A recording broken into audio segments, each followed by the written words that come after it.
வணக்கம் வணக்கம்.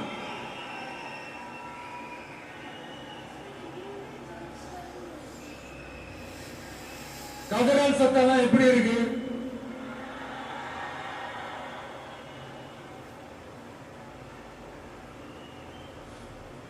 தமிழுக்கு அமுதென்று பேர், அந்த தமிழ் இன்ப தமிழங்கள் உயிருக்கு நேர். இன்னைக்கு தமிழ்நாடு இருக்கிற சூழல்ல நாம் ஒரு புதிய வரலாற்றை படைப்பதற்கு தயாராக வேண்டிய அவசியத்தை நீங்க எல்லாருமே நல்லா புரிஞ்சு வச்சுட்டு இருப்பீங்கன்னு நான் நம்புறேன்.